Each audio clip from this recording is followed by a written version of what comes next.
नमस्कार दोस्तों, स्वागत है आपका आपके अपने चैनल नॉलेज में।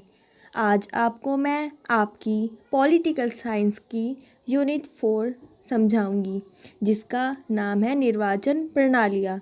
इसके अंतर्गत हमें 2 प्रकार की निर्वाचन प्रणालियों को पढ़ना है। First past the post system और आनुपातिक प्रणाली। First past the post system को हिंदी में भी first past the post system ही कहा जाता है। और इस यूनिट के अंदर मैं आपको बताऊंगी कि first past the post system क्या होता है और आनुपातिक प्रणाली क्या होती है और इन दोनों में क्या संबंध है, इन दोनों की क्या क्या विशेषताएं हैं और क्या क्या इनके दोष हैं। तो इस वीडियो को देखने के लिए और निर्वाचन प्रणालियों को समझने के लिए वीडियो को पूरा लास्ट तक देखें। तो आपको अपने आंसर राइटिंग में सबसे पहले इंट्रोडक्शन पॉइंट मेंशन करना है। देखिए, मैं आपको वीडियो लेक्चर के साथ साथ आपको आंसर राइटिंग का फॉर्मेट भी बता रही हूँ। तो इसके अंतर्गत आपको इंट्रोडक्शन पार्ट में अपनी लैंग्वेज के अकॉर्डिंग इसका कुछ बेसिक इंफॉर्मेशन इंट्रोडक्शन में देना है। फॉर एग्ज़ाम्पल मैं आपको बताती हूँ, जैसे हम लिखेंगे कि इस आंसर में या फिर इस यूनिट में हम विभिन्न प्रकार की निर्वाचन प्रणालियों को समझेंगे, जैसे कि first past the post system और आनुपातिक प्रणाली के बारे में जानेंगे। तो हमारा सबसे पहला पॉइंट है first past the post system. हमें इसके बारे में पढ़ना है कि first past the post system क्या होता है। तो इसे हम अपनी सरल भाषा में जो आगे वही जीते भी बोल सकते हैं। इसका मतलब कि चुनावी दौड़ में जो भी प्रत्याशी सबसे आगे निकल जाता है वो विजेता होता है, उसकी सरकार बनती है।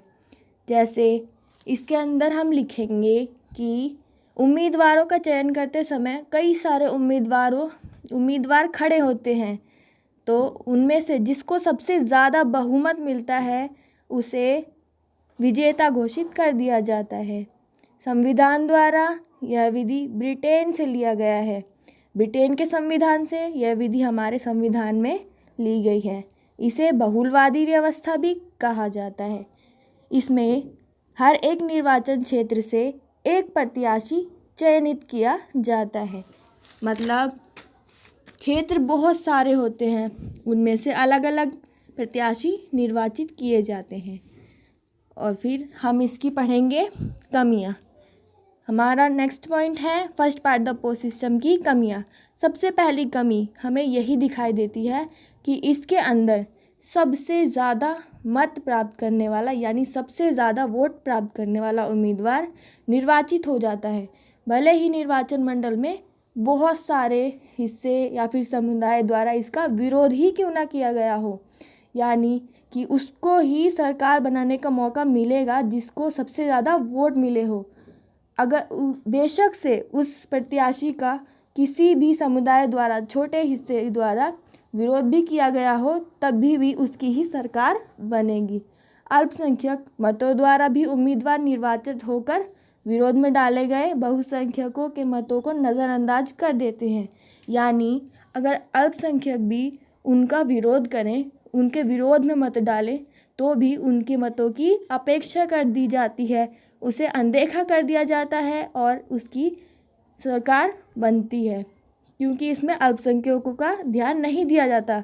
मैंने आपको पहले ही बताया कि इसके अंदर सर्वाधिक मत यानी बहुमत हासिल करने वाले की ही सरकार बनती है। ऐसी ही स्थिति हमें 1952 में देखने को मिली थी। दूसरी इसकी कमी है कि ब्रिटेन में जो ये प्रणाली थी वहाँ पे उसकी द्विदलीय व्यवस्था के अनुकूल थी। यानी ब्रिटेन से जो ये व्यवस्था ली गई है वहाँ तो 2 दल थे, जैसा कि आप जानते हैं। लेकिन हमारे भारत में क्या है, हमारे भारत में लोकतंत्र है और यहाँ की जनसंख्या विशाल है और यहाँ पर बहुदलीय व्यवस्था को अपनाया गया है। जैसा कि आप जानते हैं यहाँ कई सारी राष्ट्रीय और क्षेत्रीय पार्टी भी हैं, तो इसे बहुत अच्छे से अपना लिया जाता था। लेकिन भारत जैसे विशाल और जनसंख्या वाले देशों में और बहुदलीय व्यवस्था वाले देशों में ये दुर्बल हो जाती है और इससे अल्पसंख्यक के दलों का सफाया हो जाता है, यानी कि जो छोटे मोटे दल है उससे इसका सफाया हो जाता है इस प्रणाली के अंतर्गत। तो इस प्रकार जो विरोधी दल होते हैं उनका सफाया हो जाता है, और ये दूसरी कमी है इसकी। और इसकी तीसरी कमी जो हमें दिखाई देती है वो सबसे बड़ी कमी है कि जो मत है वो खराब हो जाते हैं। कैसे, वो मैं आपको समझाती हूँ। जैसे कि ये बहुमत है और ये छोटे अल्पसंख्यक है, तो जो बहुसंख्यक है वो वोट देंगे एक पार्टी को, और जो अल्पसंख्यक है वो भी इसके विरोध में वोट डालेंगे। लेकिन देखा किसका जाएगा? बहुमतों का, और अल्पसंख्यकों का अनदेखा किया जाएगा। इस तरह जो इनके वोट हैं वो बेकार हो जाते हैं और इनकी सरकार बनती है। तो इस तरीके से जो वोट हैं वो बड़ी संख्या में बर्बाद हो जाते हैं। तो आप समझ गए होंगे। इसकी चौथी कमी है, ये जो व्यवस्था है ये जैरीमेंडरिंग नाम की प्रथा को जन्म देती है। अब देखिए जैरीमेंडरिंग क्या होता है। इसके अंदर क्या होता है कि जो शासक दल होता है, ये जो first past the post system है, इसकी चौथी कमी थी जैरीमेंडरिंग नाम की प्रथा को ये जन्म देता है। जैरीमेंडरिंग का मतलब क्या होता है कि जो शासक दल है जिसे बहुमत प्राप्त हो चुका है वो चुनावी क्षेत्रों की व्यवस्था इस तरीके से कर देता है कि जो विरोधी दल होते हैं, जो विपक्षी दल होते हैं और जो छोटे दल होते हैं उनका पूरी तरीके से सफाया हो जाता है। यानी कहने का मतलब ये है कि जब ये सरकार में आ जाते हैं, यानी कि शासक दल जो होता है जब वो सरकार में आ जाता है तो कुछ इस तरीके के कानून बनाता है, कुछ इस तरीके के नियम बनाता है जिससे विरोधी दल उसका विरोध कर ही ना पाए, वो धीरे धीरे समाप्त हो जाए। तो ये इसकी सबसे बड़ी कमी है। इसकी पांचवी कमी देखते हैं, ये है लोकसभा में बहुमत नहीं होने पर भी कुछ गिनी चुनी जो पार्टियां होती हैं वो गठबंधन करके दोबारा सरकार बना लेती है। यानी अगर किसी एक पार्टी को बहुमत भी नहीं मिला है, यानी 2/3 बहुमत नहीं मिला है, तो भी वो क्या करेंगी, वो सरकार बना लेगी। कैसे बनाएगी? जो गिनी चुनी पार्टियां होती है वो आपस में गठबंधन करके सरकार बना लेती हैं। इस तरीके से क्या होता है कि जो राजनीतिक पार्टियां होती है, जो शासन होता है उसमें उनका ही दबदबा आ जाता है, उनका ही वर्चस्व दिखाई देने लगता है। ये हमारे लोकतंत्र की भी सबसे बड़ी कमी है। तो इस पॉइंट को भी आप समझ गए होंगे। और छोटियां पार्टियां जो होती है उन्हें सत्ता में आने का मौका ही नहीं मिलता। और इसका जो 5th पॉइंट है कि first past the post system में क्या होता है कि जो चुनावी प्रत्याशी होते हैं, जो चुनाव के मैदान में खड़े होते हैं, वो क्या करते हैं, प्रतिस्पर्धा में यानी कि कंपटीशन में आगे निकलने के लिए, यानी अपनी सरकार बनाने के लिए, ज़्यादा बहुमत हासिल करने के लिए चुनावी प्रचार में क्या करते हैं कि सबसे ज़्यादा धन खर्च करते हैं, जो कि निर्वाचन आयोग द्वारा निर्धारित किए गए धन से भी अधिक होता है। तो इस तरीके से इस व्यवस्था के तहत धन की काफ़ी ज़्यादा व्यर्थ होता है, धन काफ़ी व्यर्थ होता है। और कई राजनीतिक पार्टियां तो अनैतिक कार्यों में भी संलग्न पाई जाती है। तो ये सबसे बड़ी कमी है।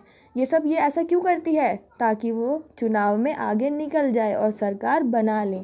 इसका 7 पॉइंट है, इस प्रणाली के तहत क्या होता है कि जो सत्ता में चयन करने के होड़ में क्या करती हैं पार्टियां कि घोटाला करती है चुनावी सिस्टम में। जैसे कि आपने अक्सर देखा होगा कि हमें आए दिन सुनने को मिलता है कि ईवीएम मशीन में खराबी के कारण कोई दूसरी पार्टी ने उस पर अपना कब्जा बना लिया, दूसरी पार्टी जीत गई जबकि जीतना किसी और को चाहिए था। तो इस तरीके से first past the post system में सरकार जो पार्टियां होती है वो अपनी सरकार बनाने के लिए यानी बहुमत हासिल करने के लिए कई सारे अनैतिक कार्य भी करती है और चुनावी सिस्टम में घोटाला भी करती है। तो इस तरीके से आपने first past the post system की कमियां भी देखी। आई होप आपको ये समझ आ गया होगा। अब हमारी दूसरी पार्टी है समानुपातिक प्रणाली। इसको हम आनुपातिक प्रणाली भी कहते हैं। इस प्रणाली को हम आनुपातिक प्रणाली या समानुपातिक प्रणाली क्यों कहते हैं? क्योंकि इस प्रणाली के अंतर्गत जो वोट होते हैं वो सीटों के अनुपात में मिलते हैं, यानी कि इसमें कोई बहुमत वाला चक्कर नहीं होता है, जो कि first past the post system में दिखाई देता है। इसमें क्या होता है कि ये इस निर्वाचन के तहत प्रतिनिधि का चयन बहुमत के आधार पर नहीं होता, बल्कि कुछ वोटों के अनुपात के आधार पर किया जाता है। यानी कि जो भी इसमें सरकार होती है वो कैसे चुनी जाती है, वो बहुमत के आधार पर नहीं चुनी जाती। जैसे कि first past the post system में हमने पढ़ा था कि वो बहुमत के आधार पर चुनी जाती है, पर इसमें ऐसा नहीं देखने को मिलता। इसमें क्या होता है कि कुल वोटों के अनुपात पे उन्हें सीटें मिलती है और इस तरीके से वो प्रतिनिधि का चयन किया जाता है। सबसे पहले इस प्रणाली में क्या होता है, सबसे पहले इस प्रणाली का जो आरंभ था वो 18वीं शताब्दी में हुआ था। किसने किया था? थॉमस हेयर ने। किसने किया था? Thomas hair.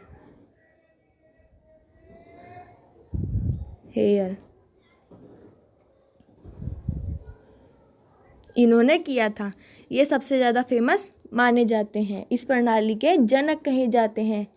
उन्होंने इस प्रणाली को अपनी एक किताब प्रतिनिधि का चुनाव में बताया है। उसमें इन्होंने इस प्रणाली को अंगीकृत किया है, जिस कारणवश आनुपातिक प्रणाली को हेयर प्रणाली के नाम से भी जाना जाता है। यानी कि जो आनुपातिक प्रणाली है उसे क्या कहते हैं? हेयर प्रणाली। क्योंकि इसका निर्माण किसने किया था? थॉमस हेयर ने। तो आप समझ गए होंगे कि इस प्रणाली को हेयर प्रणाली क्यों कहा जाता है। अब इसकी कुछ खासियत समझते हैं। इस प्रणाली के अंतर्गत क्या होता है कि एक पार्टी चुनाव से पहले अपने प्रत्याशियों की एक सूची जारी करता है। यानी इस प्रणाली में क्या होता है कि जो पार्टी होती है ना, जितनी भी पार्टी होती है निर्वाचन क्षेत्र के अंतर्गत, वो अपने अपने प्रत्याशियों के नाम लिखती है। किसमें? जो चुनाव आयोग होता है वो उन्हें एक सूची देता है, वो प्राथमिकता सूची होती है। उस सूची में वो सभी दल अपने अपने प्रतिनिधियों का, उसमें प्रत्याशियों का नाम लिख देते हैं और सूची से उसको चुन लेते हैं कि किसी भी पार्टी को उतनी ही सीटें दी जाती है जितने प्रतिशत उसे वोट मिला था। इसी वजह से इसे समानुपातिक प्रणाली कहा जाता है। जैसे सीट कितने मिलेगी? वोटों के अनुपात के समान। तो इसीलिए इस प्रणाली को कहते हैं समानुपातिक। यानी समान मतलब वोटों के अनुपात में सीटें दी जाएंगी।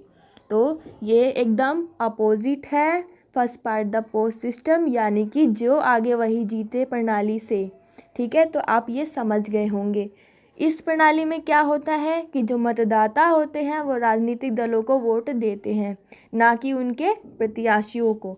First past the post system में क्या होता था कि जो जनता होती थी, यानी कि जो मतदाता होते थे, वो प्रत्याशियों को वोट देते थे। लेकिन इसमें क्या होता है कि वो प्रत्याशियों को नहीं जानते, वो राजनीतिक दलों को ही वोट देते हैं। उन्हें पता नहीं होता कि इस राजनीतिक दल के पीछे कौन सा प्रत्याशी कौन से क्षेत्र से खड़ा हुआ है। उन्हें सिर्फ राजनीतिक दल उनके चिन्हों का बस पता होता है। तो इस तरीके से है।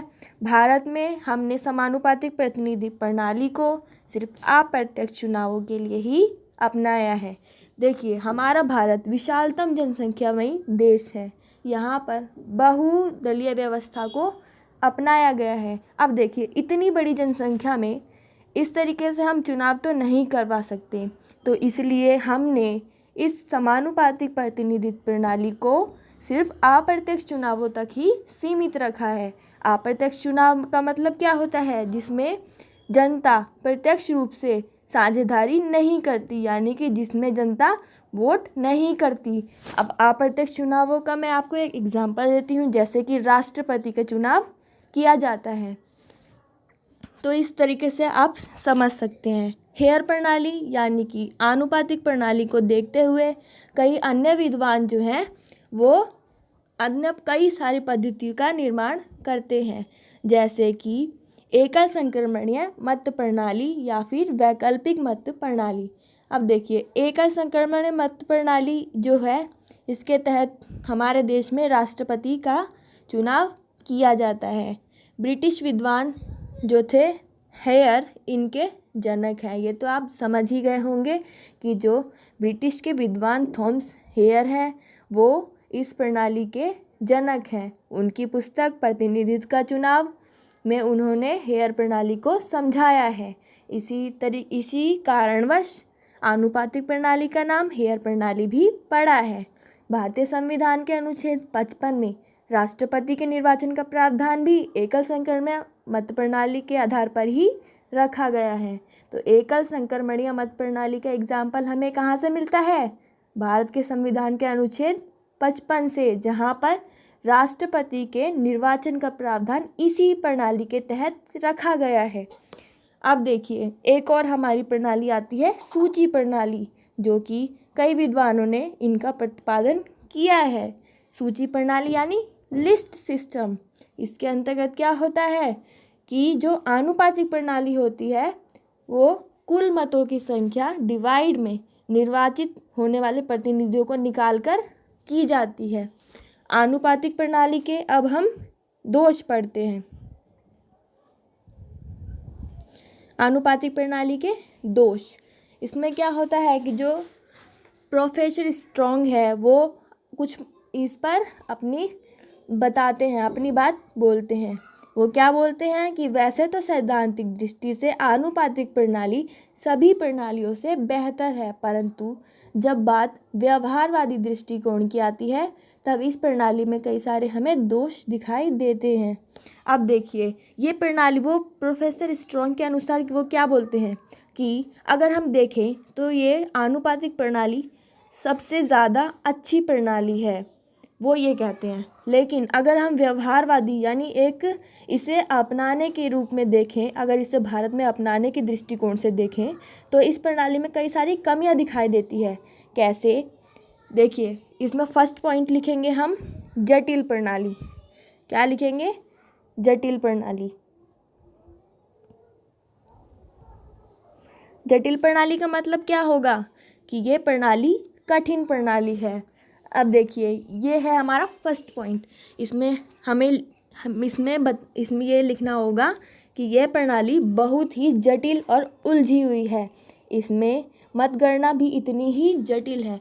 अब देखिए, मैंने आपको बताया कि हमारे भारत में बहुसंख्यक है, हमारे भारत में बहुत ज़्यादा आबादी है, यहाँ पर बहुदलीय व्यवस्था है। तो और मैंने आपको बताया कि इस प्रणाली में अप्रत्यक्ष चुनाव होते हैं, इसमें जनता शामिल नहीं होती, ये मैंने आपको पहले ही बताया। तो इस तरीके से ये प्रणाली जो है ये बहुत ही जटिल है और इसके अंतर्गत मतदाता करना इतना आसान नहीं है। मतदाता जो है उनकी जो मत दिए जाते हैं उन मतों की मतगणना करना ही बहुत ज़्यादा कठिन है, इसीलिए यह प्रणाली कठिन प्रणाली भी मानी जाती है। इसे वहीं अपनाया जा सकता है जहां पर एक या दो दलीय व्यवस्था हो, जैसे कि ब्रिटेन, चीन, रूस, इन सब देशों में इसे अपनाया जा सकता है।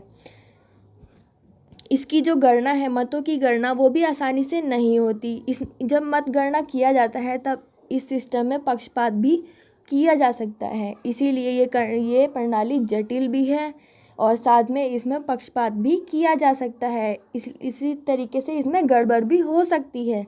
इसीलिए जिन देशों में मतदाता निरक्षर है यानी कि अनपढ़ है, पढ़े लिखे नहीं है, वहाँ इस प्रणाली को अपनाना बहुत ही मुश्किल है और बेकार काम है। तो इस तरीके से हमारे भारत में इसे अप्रत्यक्ष क्षेत्रों तक सीमित रखा गया है। दूसरा पॉइंट है वास्तविक प्रतिनिधित्व का अभाव। इसमें क्या होता है, इस प्रणाली के अंतर्गत क्या होता है, निर्वाचित प्रतिनिधि जो होते हैं वो अपने आप को जनता का प्रतिनिधि नहीं मानते। मैंने आपको पहले ही बताया कि इस प्रणाली के अंतर्गत जनता को पता नहीं होता कि हमारे प्रत्याशी कौन है। उन्हें बस इतना ही पता होता है कि राजनीतिक दल, उन्हें कौन सा है राजनीतिक दल और उसका राजनीतिक चिन्ह क्या है। उन्हें राजनीतिक दलों को वोट देना होता है, ना कि उनके प्रत्याशियों को। तो इस तरीके से ना ही प्रतिनिधियों को पता होता है कि उनके मतदाता कौन है और ना ही मतदाताओं को पता होता है कि उनके प्रतिनिधि कौन है। तो इस तरीके से जो प्रतिनिधि होते हैं वो जीतने के बाद अपनी रिस्पॉन्सिबिलिटी से इनकार करते हैं, क्योंकि वो जनता के प्रति अपने आप को उत्तरदायित्व नहीं मानते, बल्कि उसे विशेष दल या वर्ग के प्रतिनिधि माने जाते हैं। यानी मैंने आपको पहले ही बताया कि जो चुनाव आयोग है वो इन्हें एक सूची देती है, उस सूची में इन्हें अपने प्रतिनिधियों का नाम लिखना होता है। तो इस तरीके से जो जो दल इनका नाम लिखते हैं ये उन वर्ग और दल के प्रतिनिधि समझते हैं अपने आप को। इस तरीके से ये अपना उत्तरदायी जनता के प्रति नहीं रखते, जिसका प्रमुख उद्देश्य क्या होता है, निजी स्वार्थों का हित, यानी कि ये सब निजी स्वार्थ के लिए कार्य करते हैं, ना कि जनता की भलाई के लिए। तो ये इसका दूसरा पॉइंट हो गया, यानी कि दूसरी सबसे बड़ी कमी। और तीसरा हमारा पॉइंट है राष्ट्रीय एकता के लिए घातक। इसमें क्या है कि यह प्रणाली गुटबंदी अर्थात संकीर्णता को जन्म देती है, जिससे राष्ट्रीय एकता को हास पहुंचता है। अब इसके ऊपर प्रोफेसर स्ट्रॉन्ग क्या कहते हैं, आनुपातिक प्रणाली जो है वो संकीर्ण विचारधारा को जन्म देती है, जो अनिवार्य रूप से सामाजिक स्वास्थ्य के लिए हानिकारक है। यानी कि ये जो व्यवस्था है, ये जो आनुपातिक प्रणाली है, ये गुटबंदी प्रक्रिया को जन्म देती है। यानी कि वो आपस में गुट बनाते हैं, किस लिए, निजी स्वार्थों को पूरा करने के लिए, और रिस्पॉन्सिबिलिटी से इनकार करते हैं, जैसे मैंने आपको बताया। तो इसलिए ये हमारे राष्ट्रीय हितों के लिए और राष्ट्रीय एकता और अखंडता के लिए हानिकारक है। इसका 5th पॉइंट है मिले जुले मंत्रिमंडल का निर्माण। यानी कि जो आनुपातिक प्रणाली है वो मिले जुले मंत्रिमंडलों का निर्माण करती है और अस्थायी सरकारें बनाती है, जो कि स्थायी नहीं होते, जिन्हें हटाया जा सकता है। मिले जुले मंत्रिमंडलों का निर्माण कैसे करते हैं, जब राजनीतिक दल की संख्या बहुत ज़्यादा हो जाती है और एक दल अकेले ही सरकार नहीं बना सकता, तो ऐसी स्थिति में, ऐसी कंडीशन में क्या होता है कि जो मिली जुली मंत्रिमंडल है उनका निर्माण होता है। यानी कि अलग अलग पार्टियां मिलकर एक साथ जुट जाती है, गुटबंदी करती हैं। ऐसे में मिली जुली मंत्रिमंडल का निर्माण होता है, जिससे सामूहिक विभाजन और पृथक्करण को बढ़ावा मिलता है, जिससे अलगाववाद की भावना को बढ़ावा मिलता है। अब हम पढ़ते हैं आनुपातिक प्रणाली के गुण। आनुपातिक प्रणाली के गुण क्या होंगे कि इसमें वोट हमारे बर्बाद नहीं होते। जैसे मैंने आपको first past the post system के तहत बताया था कि उस प्रणाली में सबसे ज़्यादा वोट बेकार होते हैं, क्योंकि अल्पसंख्यकों की अवहेलना की जाती है, उनके वोट का कोई वैल्यू ही नहीं होता, क्योंकि उसमें बहुमत वालों की सरकार बनती है। तो इस तरीके से आनुपातिक प्रणाली में क्या होता है कि वोट बर्बाद ही नहीं होते। इस प्रणाली में प्रत्येक मत की उपयोगिता से लाभ उठाया जाता है, यानी कि हर एक मत की जो उपयोगिता है वो बहुत ज़्यादा होती है। बिल्कुल सबके वोट का अर्थ होता है, सबके वोट की वैल्यू होती है। इसमें मतदाता की विभिन्न पसंदों का लाभ उपयोग किया जाता है, जो कि हमें सामान्य मतदान प्रणाली में देखने के लिए नहीं मिलता। अब दूसरा पॉइंट है अल्पसंख्यकों को में सुरक्षा की भावना। जैसे मैंने आपको पहले बताया कि first past the post system के अंतर्गत क्या होता था कि अल्पसंख्यकों की अवहेलना की जाती थी, उससे अपोजिट ये प्रणाली है। इसमें क्या होता है, अल्पसंख्यकों को उचित स्थान दिया जाता है और उनके ऊपर अत्याचार को रोका जाता है और सुरक्षा की भावना उनके अंदर उत्पन्न की जाती है। और फिर हम सबसे लास्ट में, अब देखिए आपका ये चैप्टर ख़त्म होता है इन दोनों प्रणालियों के अंतर्गत। इनमें सबसे ज़्यादा इम्पोर्टेंट क्वेश्चंस जो होते हैं वो first past the post system और आनुपातिक प्रणाली, इन दोनों में संबंध, अंतर, इन दोनों में एक तरीके से संबंध पूछा जाता है। तो इस तरीके से आप समझ ही गए होंगे। और लास्ट में, सबसे लास्ट में हमें क्या लिखना होता है, निष्कर्ष। देखिए ये एक आंसर फॉर्मेटिंग भी है। अगर आप इस वीडियो को देख रहे हैं तो आप एग्ज़ाम में भी ऐसे ही आंसर फॉर्मेट में अपना आंसर लिखें। मैं आपको ये गारंटी दे सकती हूँ कि आपके 70% तो आ ही जाएंगे आराम से, अगर आपने इस आंसर फॉर्मेटिंग में अपना आंसर लिखा है। देखिए जो भी क्वेश्चन आता है उसमें कुछ आंसर फॉर्मेटिंग होती है, चाहे आप जितना भी पढ़ लें, अगर आप आंसर फॉर्मेटिंग के अनुसार नहीं लिखेंगे तो आपके मार्क्स नहीं आएंगे।